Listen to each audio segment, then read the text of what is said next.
Hello students. Hi, I am Vatsal Trivedi. I am your science expert. So in this session we discussed on management of natural resources, जो हमने previous lectures के अंदर कुछ बात की थी इसके रिलेटेड ही कि how to we manage the natural resources, why we need to manage for natural resources, and what is the benefit of management of natural resources and what is the disadvantages of management of natural resources. So today in next session we will discuss on some movements and some peoples जो management के लिए काफ़ी movements की थी और जो आंदोलन हुए थे, तो उसके बारे में आज हम बात करने वाले हैं. तो first we will discuss the Chipko Andolan by Amrita Devi Bishnoi, and then other natural resources को भी हमको मैनेज करना पड़ता है, तो how to we manage the water.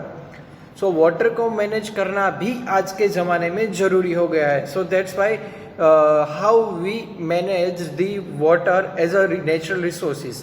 So water को कैसे मैनेज करना है, डैम्स वाटर मैनेज करने के लिए हम क्या क्या मेथड्स यूज़ करते हैं उसके बारे में हम बात करेंगे. तो उसके अंदर डैम्स के बारे में बात करेंगे, जो चेक डैम्स होते हैं और जो अदर्स टाइप्स के जो कुछ भी डैम्स होते हैं उसके बारे में हम बात करने वाले हैं. Then in the next we will already discuss the disadvantages and advantages about the dams. So dam बनाने के लिए और डैम के क्या एडवांटेजेस है, क्या डिसएडवांटेजेस है. देन सेकेंड पॉइंट होगा water harvesting, how to harvest the water. So जो रेन वाटर हार्वेस्टिंग हो सकता है तो वो कैसे होगा, तो उसके बारे में हम बात करेंगे और उसके ही एडवांटेजेस और डिसएडवांटेजेस के बारे में भी बात करने वाले हैं. Then advantages of underground water के बारे में हम बात करने वाले हैं. और at last for you people question answer session जो आपके लिए रहेगा वो आपको compulsory, you have to attend this. And at last जो रेफरेंसेस जो मैंने यूज़ किए उसके बारे में आपके साथ शेयर करूंगा. So in today's session first, local people work traditionally for conserving the forest. So यहाँ पे मैंने जो मोस्ट पर्टिकुलर एवरी टाइम जो आपकी फाइनल एग्जामिनेशन के अंदर जो हर बार MCQ और 1 मार्क्स क्वेश्चन के अंदर जो रहता है उसके बारे में ही मैंने यहाँ पे लिखा है. इन 1731 अमृता देवी बिश्नोई, बिश्नोई प्रजाति की Amrita Devi Bishnoi, a woman who alongs with the more than 360 others Bishnois. So Bishnois जो जाति थी, तो Mrs Amrita Devi and other 363 Bishnois died for the protection of the khejri trees near the Jodhpur Rajasthan. So Jodhpur जो राजस्थान के अंदर जो हमारा राजस्थान के अंदर जो जोधपुर पड़ता है वहाँ पे एक गांव है, वहाँ पर जो खेजरी नाम के जो ट्रीज थे उसको प्रोटेक्ट करने के लिए अमृता देवी बिश्नोई ने इन 1731 के दौरान विथ 363 अदर बिश्नोइस पीपल्स के साथ मिलकर ये आंदोलन किया था. It is known as a Chipko Andolan. So that's why Amrita Devi Bishnois national award for wild life conservation by government of India. सो जो उसने मूवमेंट की थी, जो उसने आंदोलन किया था चिपको आंदोलन की वजह से अमृता देवी बिश्नोई को नेशनल अवार्ड से सम्मानित किया गया था बाय वाइल्ड लाइफ कंजर्वेशन. जो हमने प्रीवियस लेक्चर के अंदर बात की थी कि wild life conservation it is one type of organisations which are under in government of India. So government of India के द्वारा अमृता देवी बिश्नोई को ये अवार्ड से सम्मानित किया गया था by government of India for wild life conservation के लिए. Here now we will more discussed on Chipko Andolan, hug the trees movement. इसको हम इंग्लिश के अंदर बोलेंगे हग द ट्रीज मूवमेंट. तो उसके बारे में हम आज बात कर रहे हैं. So Chipko movement started in the early 1917th century in the Garhwal Himalayas for Uttarakhand. Uttarakhand के अंदर चिपको आंदोलन हुआ था when a group of present women in Reni village. Okay, so यहाँ पे जो आपको साइड में पिक्चर शो कर रहा हूँ, तो वो पिक्चर आप देखिए, वो चिपको आंदोलन का, ये पेड़ के इर्द गिर्द सारे सभी लोग एक चेन बनाकर उसको चिपक रहे हैं। So that's why they protect to trees and forest. So in 1917 in Garhwal Himalayas of Uttarakhand, वहाँ पे चिपको आंदोलन हुआ था। It is in a Reni village. It is prevent the cutting of trees and reclaim their traditional forest rights। जो cut करने के लिए जो था उसके ऑपोज वो कर रहे थे, उसको प्रिवेंट कर रहे थे। तो it is known as a Chipko Andolan और a hug the trees movement, where traditionally by the contractor system of the state forest department. तो उसके अपोज जो चाह रहे थे, उसके लिए जो ट्रीज जो कट नहीं करना था उसको प्रोटेक्ट करने के लिए उसके सामने वो प्रिवेंट कर रहे थे, रिवेज कर रहे थे। It is known as a Chipko Andolan in 1970 by Amrita Devi Bishnoi and 363 others Bishnoi peoples. So उसके साथ मिलकर total 364 peoples included Amrita Devi. So those peoples are protected and prevent and how to conserve the forest. It is the conservation of real forest. It is a real conservation that hug trees movement or a Chipko Andolan. Okay. Now हमने जो अब तक बात की थी कि how we manage the natural resources, why we needed the management of natural resources। तो अभी natural resources की बात हो रही है, तो उसके अंदर in today's generation we have to manage water resource because there is a so many need to conserve and so many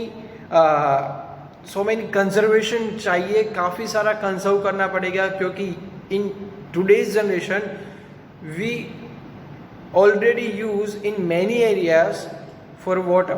Okay, so what is the basic uses for water? So water is a basic necessaries for all living things। हम कई सारी जगह पर उसका use कर रहे हैं। We use water for our daily needs, for agriculture, transportation, constructions of buildings, roads, dams, etc etc। So हम काफ़ी सारी जगह पर वाटर का यूज़ करते ही है। It is a basic necessaries for all living things. हमको नहाने से लेकर पीने का पानी की बात करें, खाना बनाने के लिए बात करें, agriculture, transportation, conservation, buildings, roads, dams etcetera, हमारे हाउस बनाने के लिए भी हम, इवन स्कूल बनाने के लिए भी हमको पानी की ज़रूरियात होती रहती है। So water is a very highest resources that are very huge resource। Okay, so हम काफ़ी सारी जगह पर काफ़ी सारी मात्रा के अंदर हम वाटर का रिसोर्स करते हैं और उसकी डिमांड, हाईली डिमांडेड रिसोर्स जो होता है उसके अंदर वाटर काफ़ी पहले आता है। सो यहाँ पे हम देखें तो वाटर जो है उसका यूज़ कई सारी जगह पर होता है, basic necessaries for all living items. Okay, so water is a natural habitat for aquatic organisms. अभी एक्वेटिक मीन्स पानी के अंदर जो ऑर्गेनिजम्स रहते हैं, पानी के अंदर जो एनिमल्स रहते हैं, फिश है, क्रोकोडाइल है, जो उसकी बात करें तो वो सारे पानी के अंदर रहने वाले जो होते हैं उसको एक्वेटिक एनिमल्स और एक्वेटिक ऑर्गेनिजम्स बोलते हैं। So water is a natural habitat for a aquatic organism. It is a very true sentence. Human activities are affecting on availability of water and causing pollution of water bodies। ठीक है, तो अभी क्या कर रहे, जो मेन नेचुरल हैबिटेट जो aquatic organisms के लिए जो वाटर नेचुरल हैबिटेट है, but according to humans activities they are affecting on water.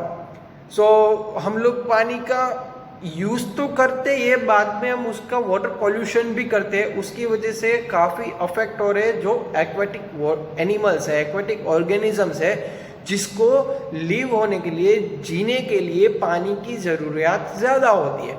So it is a pollution water.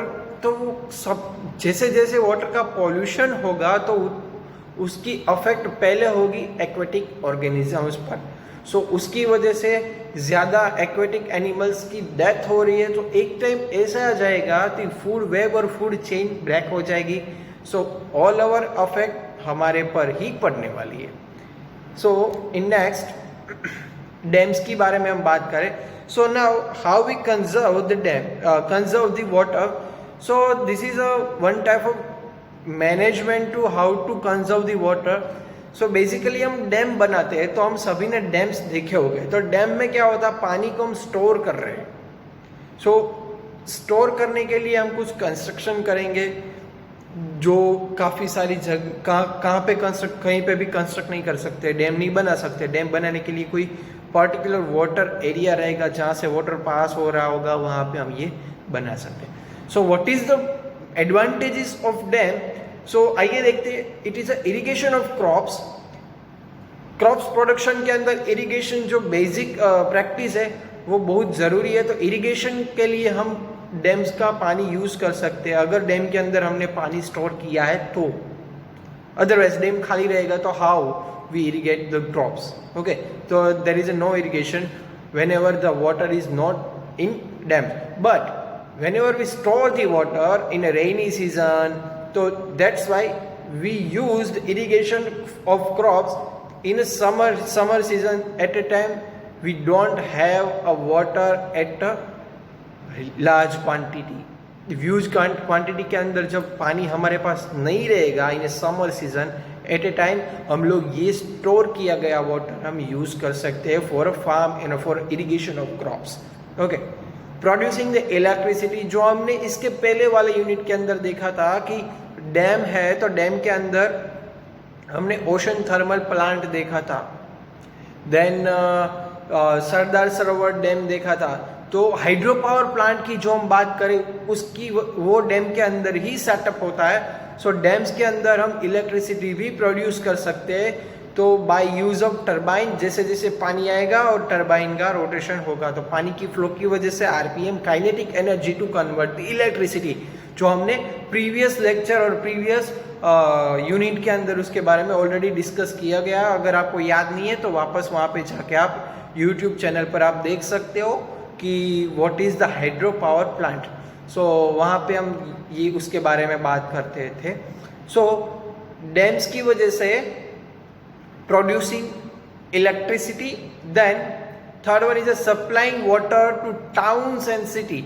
ये अभी हाल ही में हो रहा है कि जब जहाँ पे पानी ज़्यादा है, सपोज सरदार सरोवर डैम का पानी है तो हम पूरे गुजरात के अंदर उसका यूज़ कर सकते हैं by supplying waters to towns and cities area. So ये सारे एरिया के अंदर हम वाटर सप्लाई कर सकते हैं by drainage pipe and pipelines also. And to control the floods, floods को कंट्रोल करने के लिए भी हम उसका यूज़ कर सकते हैं, डैम्स का यूज़ होता है। So it is a main 4 advantages to irrigation of crops, producing electricity, supplying water to towns and cities, and last one is to control floods. Yes, now जिसके एडवांटेजेस होते हैं उसके डिसएडवांटेजेस होते ही होते हैं। So what is the disadvantages of dam? It is a social problem. First, social problems क्या है? It displace a large number of people who have to B okay. So जो यहाँ पे आप देख सकते हो वो have to be rehabilitated. Okay, जो डैम के एरिया के इर्द गिर्द रहते हैं उसके सोशल प्रॉब्लम क्या आता है? सो बेसिकली हम यहाँ पे हम बात करें तो जब कोई पर्टिकुलर एरिया के अंदर डैम आ रहा है तो उसके आसपास वाले सराउंडेड, जो उसके अराउंड जो कुछ भी सिटीज़ है, विलेज एरियाज है, वहाँ पे उसकी ज़्यादा इफेक्ट होती है, बिकॉज वहाँ पे वाटर स्टोरिंग ज़्यादा होता है। जब कभी वाटर ओवरफ्लो हो जाता है एट ए टाइम, वहाँ पे कोई ना कोई उसकी इफेक्ट होती है। That's why it is a social problem. और इकोनॉमिकल प्रॉब्लम क्या होता है? It is expensive and use a huge amount of public money.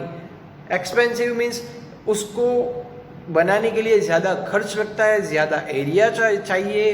And then second thing, usages of huge amount of public money, जो government हमारे पास से जो tax लेती है उसमें से ही ये बनता है, ठीक है। सो इकोनॉमिकल प्रॉब्लम और सोशल प्रॉब्लम के बारे में हम बात कर लिए। Then third is environmental problem.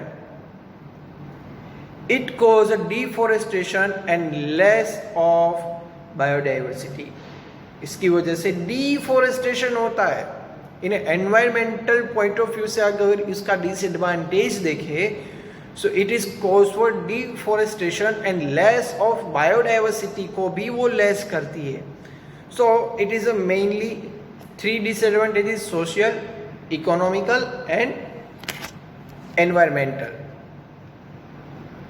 Yes, यहाँ पे आप देख सकते हो it is a figure of dams. And ये भी आप देख सकते हो, यहाँ पे सरदार सरोवर डैम दिखाया गया है। एंड कई सारे डैम्स, चेक डैम्स होते हैं और जनरल जो डैम्स होते हैं जहाँ पे हाइड्रो इलेक्ट्रिक पावर प्लांट भी लगाए जाते हैं, वहाँ पे ज़्यादा बड़े डैम होते हैं। उसकी हाइट पर डिपेंड करता है कि कितनी इलेक्ट्रिसिटी प्रोड्यूस हो, कितनी हाइट से वाटर फ्लो कर रहा है। Okay, so now let's start water harvesting. So basically what is the harvesting? Okay, so water को हार्वेस्ट करना की जो मेथड है उसको वाटर हार्वेस्टिंग मेथड कहते हैं। यहाँ पे रेन वाटर हार्वेस्टिंग भी उसको बोल सकते हैं क्योंकि हमको पानी ही हार्वेस्ट करना है। So water harvesting is a collecting and storing the rain water for a future use. Future में पानी को हम स्टोर करने की जो मेथड है उसको हम क्या बोलेंगे? Water harvesting method. The common methods of water harvesting are digging pits, ponds and lakes, etc. Digging pits, ponds and lake. फिर से बता देता हूँ, water harvesting is collecting and storing the rain water for future use. Future के अंदर हम उसका use कर सकते हैं, उसकी वजह से हम वाटर को हार्वेस्ट कर सकते हैं by digging pits, ponds and lake. Okay, first building small earthen dams to concrete check dams. हम लोग स्मॉल डैम्स बना सकते हैं, कॉन्क्रीट चेक डैम्स बना सकते हैं। इन are cities in Gujarat, Bhavnagar district के अंदर जो हमारा महुआ सिटी है, वहाँ पे जो यहाँ पे हमारी मालन रिवर है उसके अंदर हमने चेक डैम बनाया है for a concrete check dam. आप जाकर देख सकते हो अगर आप महुआ के अंदर रह रहे हो तो की बात कर रहा हूँ। Then second one is a construction of dikes. Okay, उसको हम पुल बना सकते हैं, बांध बना सकते हैं, ठीक है। तो इसका भी कंस्ट्रक्शन हो सकता है। कंस्ट्रक्शन ऑफ रिवर्स, ठीक है। सो वहाँ पे भी हम उसको रिवर पे भी उसका कंस्ट्रक्शन हो सकता है। Then construction of rooftop collecting the units of in houses. Construction of rooftop collecting units in houses. So basically rooftop क्या होता है? ज़्यादातर हाल में अभी जो हाउसेस डेवलप हो रहे हैं, कंस्ट्रक्ट हो रहे हैं, तो उसके ऊपर हम देख सकते हैं कि जो रेन वाटर आ रहा है वो पूरे के पूरे घर में हम पाइपलाइन इस तरह से हम सेट कर सकते हैं कि उसके दौरान सारा का सारा पानी फिल्टर होके हमारे नीचे अंडरग्राउंड जो हमारा टैंक होता है उसके अंदर डायरेक्टली स्टोर हो सकता है for a future purpose use करने के लिए, ठीक है। सो कंस्ट्रक्ट इट इज, इसको हम बोलते हैं rooftop collecting units. So how to we harvest the water?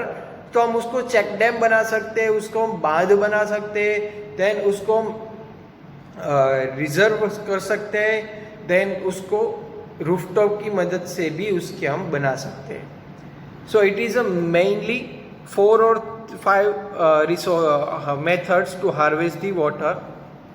Now, what is the advantages of underground water? It does not evaporate easily. जो अंडरग्राउंड वाटर होते हैं, जो उसको हम जमीन में से हम पानी निकाल सकते हैं, सपोज हम बोरवेल का यूज कर रहे हैं, तो बोरवेल के अंदर से हम पानी हार्वेस्ट कर सकते हैं, तो वहां पे जो अंडरग्राउंड वाटर रहेगा, जो जमीन के अंदर रहेगा, वो जल्दी से इवेपोरेट नहीं हो सकता है. It does not evaporate easily, क्योंकि वहां पे सनलाइट नहीं पड़ती है. दैट्स वाई वो इवेपोरेट होने के लिए ज्यादा टाइम लगता है, वो इजीली नहीं हो सकता है. Then it spends out the recharge wells. Okay, क्या करता है, जो वेल होता है उसको रिचार्ज करता है, ठीक है. Then it provide moistures for irrigation of crops. जो ग्राउंड वाटर होता है वो क्रॉप इरिगेशन के अंदर मॉइस्चर्स को प्रोवाइड करेगा. मॉइस्चर यानी भेज, तो मॉइस्चर्स को प्रोवाइड्स करेगा. Then it does not get polluted easily. जो ग्राउंड वाटर होगा वो इजीली पॉल्यूटेड भी नहीं होगा, क्योंकि वहां पे अंडरग्राउंड वाटर है. जो सॉइल पोल्यूशन हो रहा है वो अपर लेयर के अंदर भी हो रहा होगा, सरफेस एरिया पर ऊपर ही हो रहा होगा, अंडर वाटर अंडर नहीं हो रहा. So that's why it does not polluted easily. It does not provide breeding ground for mosquitoes and house fills. So it does not bring the ground water. उसके अंदर मस्किटोज भी नहीं हो सकते, क्योंकि वो ग्राउंड वाटर है. जो मस्किटोज ज्यादातर रहेंगे तो वो सरफेस एरिया के अंदर जो वाटर हमको मिलेगा, अवेलेबल होगा, उसके अंदर ही हो सकता है. So it is a main benefits और main advantages of ground water. Okay, then आज के ये सेशन के अंदर हम यहाँ तक ही रखेंगे. सो it is a question answer for you. Make a short note on चिपको आंदोलन. Give advantages on disadvantages of dams. चिपको आंदोलन किसने किया था, क्यों किया था, कब किया था, ये सारे के सारे 1 मार्क्स क्वेश्चन के अंदर हर बार एग्जाम के अंदर होता है. बट यहाँ पे मैंने शॉर्ट नोट ही बनाने के लिए बोला है, क्योंकि आप पूरा का पूरा नोट बनाओगे, पूरा का पूरा नोट लर्न करोगे, तो आपको 1 मार्क्स एमसीक्यू आता ही होगा. Then give advantages of and disadvantages of dams, water, write a short note of water harvesting. ये तीनों क्वेश्चन आपको अटेंड करने होंगे, ठीक है. Then now as a reference, Gujarat science board की text book management of natural resources की Wikipedia, जो हर बार मैं आपको बोलता हूँ, आपको ये सर्च करना है और इस विकीपीडिया के अंदर सब कुछ आपको मिल जाएगा. How to we manage the resources, Wikipedia by technology, by use of technology and lots of ideas उसके अंदर आपको मिल सकता है. बट यहाँ पे जो आपकी 10th के सिलेबस के अनुसार ही मैं चल रहा हूँ. दैट्स वाई जो आपके सिलेबस के अंदर जो कुछ भी रहेगा वो मैंने यहाँ पे दिखाया गया. नाउ इन नेक्स्ट सेशन हम लोग कॉल एंड पेट्रोलियम के बारे में हम बात करेंगे, और वही हमारा लास्ट टॉपिक रहेगा to this unit. So after completion of this unit we are start our new chapter and you must be prepare for your WRT examination for this unit. Thank you for watching. To be continue in next video.